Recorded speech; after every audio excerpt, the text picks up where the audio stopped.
Hola, ¿qué tal? ¿Cómo están? Muy buen día y ante todo estamos cerrando ya el 1 de mayo. Feliz Día del Trabajador. Bienvenidos a esta nueva edición de Con Ideas Propias aquí en CN23. El abrazo especial para todos los trabajadores y trabajadoras del canal que están aquí con nosotros llevando adelante el programa, allí en vestuario, en maquillaje, en control y aquí en las cámaras. Un gran abrazo para todos ellos. Bueno, hoy tendremos un programa especial. Desde ya vamos a trabajar sobre lo que ha dejado las primarias abiertas simultáneas obligatorias en la Ciudad de Buenos Aires, y también vamos a hacer un análisis respecto de lo que ya se ha jugado en todo el país o en aquellas provincias y distritos donde algo han dicho las elecciones en esto que va de 2015. Sobre la situación de los trabajadores a nivel nacional será tema del segundo bloque, y Carlos nos promete una información muy interesante respecto de la última reunión de la bicameral sobre evasión y fuga, del cual por supuesto es parte y que se va desarrollando entre medio de tanta agenda. Les digo, hoy hasta las 12 aquí en Con Ideas Propias y por CN23, ni el superclásico nos va a quedar afuera. Arrancamos y hasta las 12 estamos, dale.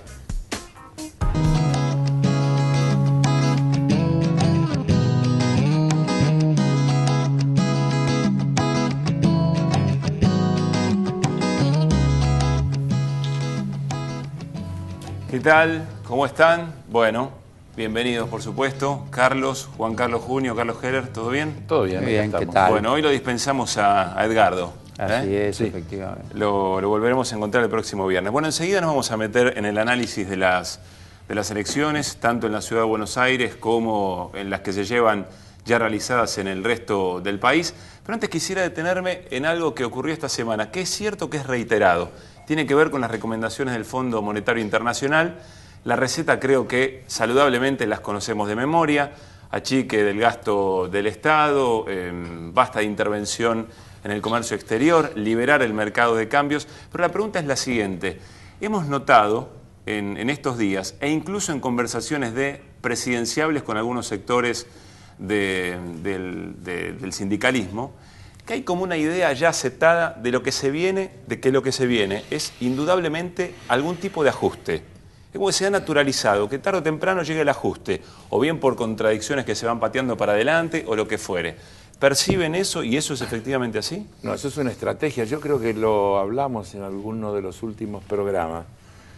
Hay toda una campaña armada, creo que a uno se le mezcla dónde fue. Creo que fue en el programa de Aliberti que lo hablamos, no aquí. Pero que yo leí, comenté, una mesa redonda en la que estuvieron Broda, Esper y Melconian, que fue una cosa terrible las cosas que dijeron. Y días antes había estado Edwards, es un economista chileno, pinochetista, y por ahí anda Claudio Loser, que fue director del Fondo Monetario para la región, todos vendiendo una misma cuestión. Es decir, se acabó la bonanza, bueno, 12 años ya es bastante, muchachos, llegó la hora de poner la casa en orden, y eso indefectiblemente es ajuste. Edward dice, los gobiernos populistas surgen por crisis, siempre terminan mal, y los que lo suceden inevitablemente tienen que hacer un ajuste. Así de clarito. Ahora, lo del Fondo Monetario no es para la Argentina. Nosotros acá estamos leyendo las recomendaciones, digamos, entre comillas, lo que ellos dicen de la Argentina. Pero en realidad se trata de un informe global donde a todos los países en vías de desarrollo les recomiendan lo mismo. Es decir, vuelve a tomar impulso la ola neoliberal y vuelven a recomendar apertura, desregulación laboral, desregulación como una cuestión fundamental. Lo laboral también, no se lo olvidan nunca. La desregulación laboral. La flexibilización. La flexibilización laboral, claro. Y todo eso aparece en un informe que además tiene una truculencia, porque, por ejemplo, hacen una proyección al 2020, 5 años. A los dos países que peor le va a ir son a Argentina y Venezuela. Hay que decir que... Pero sabes que la proyección a largo plazo ponés lo que querés. Claro, como decía Keynes. Estoy pensando que a veces uno toma a este tipo de enunciados como enunciados técnicos.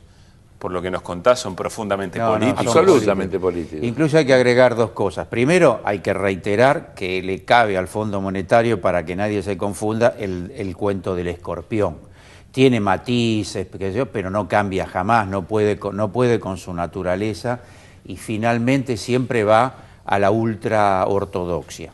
Así todo, en ese informe, con respecto a la Argentina, debe reconocer que la inflación se desactivó, se achicó, quiero decir, ¿no es cierto? Es menor, e incluso reconoce que hay un achicamiento de la brecha entre el dólar oficial y el ilegal. O sea, hay cosas que, más allá de su ortodoxia, no puede dejar de reconocer, ¿no? Pero dice que la Argentina este año va a decrecer, creo Así que es, 0,9, y además la proyección para el año que viene también es malísima. Pero yo te digo, yo insisto en esta idea, vos te das cuenta que una proyección a 5 años, las cosas que van a pasar en el mundo, lo que puede pasar desde el punto de vista del valor de las materias primas, lo que puede pasar desde el punto de vista del desarrollo de nuevas energías, qué sé yo, hay tantas cosas que van a cambiar en 5 años, que ese pronóstico a 5 años, donde desde luego a los que mejor le va son los países que ya han adoptado sus recetas, que gracias al aceite castor que ya tomaron, ahora le viene la época de bonanza. Claro, aunque Entonces, su presente sea... Aunque, claro, en cambio nosotros, que hemos estado de juerga, ahora nos tienen que venir unos cuantos años en las que hay que pagar las consecuencias de este dispendio que ha sido el kirchnerismo, dándole a la gente plata, derechos y un montón de cosas que ya está bastante. Fue Lord Keynes quien decía, o sea que un economista connotadísimo, que en economía no hay que hablar del largo plazo, porque en el largo plazo estamos todos muertos. Nos vamos a meter en el tema central de este primer bloque del programa. Tiene que ver con el análisis de las primarias abiertas, simultáneas y obligatorias, tanto en la Ciudad de Buenos Aires como lo que ya se lleva realizado en la República Argentina y en el resto de los distritos. Escrutadas 435 mesas, esto es el 30% del padrón. Tenemos que el Movimiento Popular Neuquino tiene el 45,26%, la fórmula Omar Gutiérrez. Que los salteños y también los argentinos de este rincón de la Argentina queremos seguir adelante, no queremos volver al pasado, queremos seguir viviendo una Salta, una Argentina que busque la inclusión, que busque la integración, que haga una opción por los humildes. Que es una elección de continuidad o cambio. Nosotros vamos a apelar a que la gente que cree que Mendoza no está siendo bien administrada, que Guaymallén no está siendo bien administrada, que Luján no está siendo bien administrado, que Las Heras no está siendo bien administrado, que Maipú no está siendo bien administrado, le vamos a pedir que nos den una oportunidad en Mendoza y en cada uno de esos departamentos a cambiar de equipo de gobierno. Pero bueno, yo también en el título coincido, hay una política que es totalmente berreta, como lo que está pasando hoy en mi Santa Fe. Si no es berreta que uno vaya y cuente los votos y diga 0 y yo tenga 100 votos, sí. ¿No? Pero el hecho de que yo venga desde el humor, no tengo por qué ser desacreditado de tal forma. Mira, nosotros lo que hemos hecho es un pedido de aclaración al Tribunal Electoral, a resguardo de los más de 200.000 votos de más de 800 mesas cuyos totales no habían sido incorporados, habiendo figurado en la pantalla durante todo el proceso electoral que se había alcanzado el 100% de las mesas escrutadas. Yo creo que fue un gran triunfo del PRO, un gran reconocimiento al trabajo que venimos haciendo en la ciudad y también un gran espaldarazo en la candidatura presidencial de Mauricio. Arranquemos por la ciudad de Buenos Aires. ¿Qué análisis hacen? ¿Querés arrancar por el peor lugar? Bueno, por el peor lugar desde el punto de vista del resultado. Tenemos que arrancar. Pero es lo nuestro, lo tenemos que hacer. Bien, a ver, yo creo que no nos fue bien. Vamos a empezar por el resultado. El Frente para la Victoria hizo una elección por debajo de las expectativas y dentro del Frente para la Victoria nuestra elección tampoco respondió a las expectativas. Tal vez las dos cosas estén vinculadas. Porque vos te acordarás que nosotros planteamos insistentemente esta idea de la amplitud, la pluralidad, la diversidad, es decir, la búsqueda de ensanchar la frontera del kirchnerismo para ir en la búsqueda de esos votantes que tienen coincidencia, que están de acuerdo con muchas cosas, que sienten que les va bien personalmente, pero que por prejuicios, por formas o por cosas por el estilo, no votan esta opción. Bueno, no lo logramos, porque hay que decirlo con todas las letras, no lo logramos. Ese mensaje nuestro no se logró instalar, aunque apareció en el discurso de la presidenta, apareció en el discurso de Recalde después de las elecciones, cuando Recalde habla a la noche, cuando ya se conocen los resultados, dice tenemos que ir a buscar a todos los colores, necesitamos buscar votantes que han votado todas las opciones. Entonces yo creo que la clave del resultado de la ciudad es que no logramos salir de lo que podríamos llamar el núcleo duro del kirchnerismo y no logramos atraer a toda una ciudadanía que, insisto, sabe que le va bien, está de acuerdo con muchas de las políticas públicas del gobierno nacional, pero tiene matices, diferencias y demás que hace que no lo voten. ¿Qué es lo que vio Lustó como para saber captar algunos votos efectivamente del PRO y también votos del Frente para la Victoria? Yo no Podrían sé si, haber ido sí, al Frente para la Victoria. Yo no sé si fue que Lustó vio o que una franja de la ciudadanía no estaba convencida de votar al Frente para la Victoria por las cuestiones que planteaba recién Carlos, y encontró en Lustó un lugar donde diferenciarse y no apoyar al Frente a la Victoria.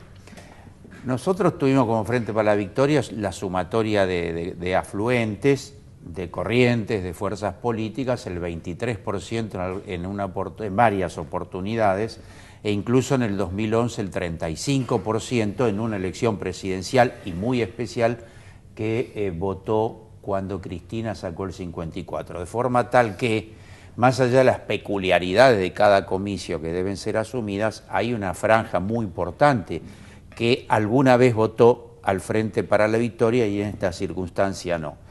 En definitiva, hay razones de fondo que posibilitan el voto al Frente para la Victoria, del orden nacional y del orden local. Un ejemplo, se creó el Ministerio de Cultura, hay políticas nuevas culturales, se está elaborando y es inminente la presentación de una nueva ley federal de cultura que va a beneficiar a todos los argentinos y muy particularmente a los porteños por el rol que tiene la cultura en esta ciudad. Sin embargo, no logramos transmitirlo y que sea bien ponderado y valorado. O sea, ahí hemos tenido una dificultad que hay que superar y bueno, tenemos una fuerte convicción en que ahora unidos, tras la candidatura de Recalde, vamos a ir a una performance superadora, ¿no? Ahora les voy a preguntar cómo seguimos. Pero sí, pero antes quiero seguir yo también un poquito con el tema, porque en realidad Lustó, que vos preguntás, si vos lo mirás detenidamente, es una colectora del PRO. Hoy hacía malabares, vi una declaración por ahí donde decía que él en la elección nacional iba a hacer campaña para Sanz, para Carrió y para Stolbizer. Malabares para diferenciarse. Para diferenciarse, para crear algún matiz. Disfrazarse. Pero en realidad forma parte de esa gran coalición de derecha que está planteando una interna en la que van a ir Macri, Massa y Carrió, donde todo el mundo sabe que está más o menos acordado y es sabido que va a ganar Macri. Entonces, en la práctica, por más que él se vista de seda, es una colectora. Él se disfraza, tiene un discurso de diferenciación, pero votar a Lustó es votar a lo mismo que el PRO. Es probable que en estas pasos haya habido todo un corrimiento que no tenga nada que ver con lo que va a pasar en la elección. Bueno, hay muestras claro, en el último tiempo de que no hay relación, ¿no? Claro, creo que hay gente que votó a Michetti porque no le gustaba Larreta y que va a votar otras opciones. Creo que hay gente que votó a Lustó por la misma razón y que puede votar otras opciones. Y hay una masa de electorado que se ha quedado sin representación, que tendrá que optar por alguna de las candidaturas. Y eso me mete en el segundo tema que vos planteás. Y que también me permite una reflexión con lo primero. No, yo dije en toda la campaña, y en general lo dijeron todos los candidatos del Frente para la Victoria, que no era una competencia, que nosotros éramos todos parte de un proyecto que presentábamos opciones distintas con matices. Pero en realidad nos faltó mostrar los matices. Y entonces, eso es una debilidad nuestra. Uno tiene que ser capaz de reconocer las cosas que no logró hacer. Fuimos tan homogéneos en presentarnos ante la opinión pública como lo mismo, que creo que perdimos riqueza, que existe porque tenemos matices, tenemos diferenciaciones, tenemos historias diferentes, apelamos a distintos sectores de la sociedad y creo que eso es lo que no logramos hacer bien. No quiero quedarme sin tiempo para analizar lo nacional. Pero me da la sensación que estos días que han pasado desde la elección nos permiten ver incluso por dónde han ido las reflexiones y los análisis. Creo que hubo un interesante gesto de problematizar efectivamente hasta el propio voto del PRO. Es decir, en algunos textos, en algunas exposiciones, la pregunta que rondaba es si se había subestimado quizá la composición y la complejidad del voto del PRO. Yo creo, lo dije también, que la pelea no era tanta pelea y que formaba parte de esa estrategia de plantear diversidad y establecer algo así como, mirá, el PRO va a ser el próximo gobierno, entonces la única interna que importa es esta, metámonos en esta. Creo que eso fue así. Me parece que ahora empieza otra etapa. ¿Y cómo sigue, Carlos? Vi un tuit hace un ratito nada más. Estuvimos hoy almorzando, Mariano. estuvimos juntos con Juan Carlos, con Mariano y con Juan Cabandier, almorzando, empezando a pensar en eso, en cómo trabajar juntos en la campaña que viene y cómo darle continuidad a esto que hemos dicho, que somos todos parte del mismo espacio. Ya está, las PASO pasaron, tenemos un candidato, es el candidato de todos nosotros y todos nosotros vamos a trabajar juntos. Hablamos de la conformación de un comando electoral común para llevar adelante distintas iniciativas, enfoques. Y creo que vamos a hacer mejor lo que no hicimos en la primera etapa, que es también enfocar en particular hacia determinados segmentos, hacia la cultura, hacia los sectores medios, una cantidad de cuestiones donde creo que podemos avanzar. Y con una idea muy clara. Nosotros queremos llegar a la segunda vuelta, que el balotaje sea un balotaje entre el PRO y el Frente para la Victoria. Porque entonces vamos a estar en una opción y vamos a poder discutir una opción. Un balotaje entre Larreta y Lustó es un simulacro, no es una opción. Hay un electorado que no nos votó de tradición peronista. Hay un electorado de tradición progresista que no nos votó al que vamos a interpelar. Hay un electorado de tradición de izquierda que no nos votó. O sea, hay no solo razones económicas y de ventajas que recibió el ciudadano por este proyecto, ventajas digo en su vida, sino que también tienen que ver con las culturas políticas, de forma tal que desde ese punto de vista hay un amplio espacio al que vamos a interpelar ahora todos juntos. ¿Cuál es la mirada global? Más nacional, sí, de lo que se ha jugado hasta ahora, porque a veces confundimos, creemos que lo que pasa en la ciudad en general todo, al Frente para la Victoria le ha ido bien. A ver, en Salta ganó con una ventaja que no estaba en los pronósticos. La elección de Neuquén es excelente. El resultado que obtuvo de Río Seco, el candidato del Frente para la Victoria, es excepcional. Nadie lo tenía en los planes que iba a llegar a ese nivel. Más, había algunos que decían que el Pechi Quiroga era el que iba a ocupar el segundo lugar. Y el MPN, la mayoría después en la Nacional votan al kirchnerismo. Es decir, que ese es en Mendoza se hablaba de 20 puntos de diferencia, 25 puntos de diferencia y termina habiendo 4 o 5. Sí. Y en Santa Fe, la noticia que veníamos escuchando cuando veníamos para aquí es que terminado el escrutinio, pareciera que el Frente para la Victoria está empatando con el socialismo y el radicalismo en lo que fueron las PASO. Claro. Ahí también veremos cómo ese electorado se comporta cuando vengan las elecciones. Ahora les hago una pregunta sobre esto, porque, por ejemplo, el MPN es un caso, pero también en la provincia de Mendoza, el candidato dentro del Frente para la Victoria más cercano al gobierno era Carmona. Sí. Termina ganando en la propia interna el candidato del gobernador Pérez. Sí. ¿Qué tipo de kirchnerismo se va construyendo y va haciendo seguramente un... Diverso. Claro. Mezclado, tan diverso como es el kirchnerismo, como dijimos infinidad de veces. ¿Viste? A veces cuando pregunta a la gente y dice, ¿Scioli es kirchnerista? Sí. El kirchnerismo es un espacio amplísimo en construcción. Ahora vos me decís, ¿Scioli representa la opción que a vos te gusta? No.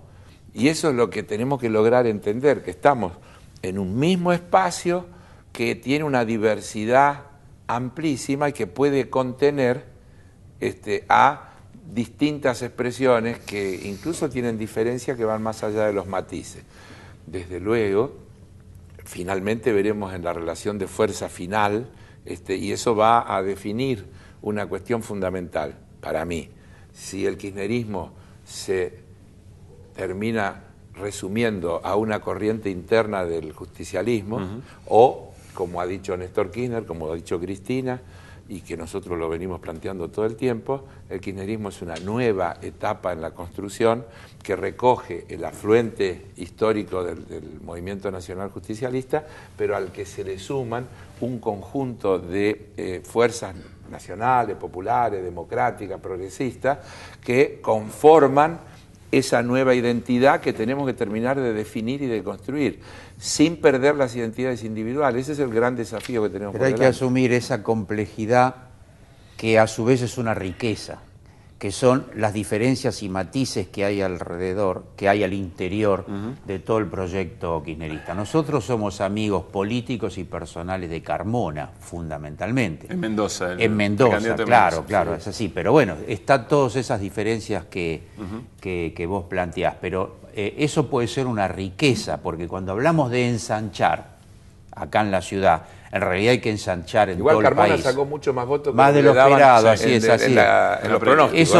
Eso también forma parte de una verdadera vocación de poder y de un sentido democrático, porque si ensanchás, acumulás, interpelás a sectores mucho más vastos de la sociedad desde tu propia convicción y desde tus propias diferencias y matices. Cierre del primer bloque y enseguida, después de la pausa, nos vamos a meter de lleno en la situación de los trabajadores en la República Argentina y algunos otros temas para compartir con ustedes hasta las 12 aquí por CN23 con Ideas Propias.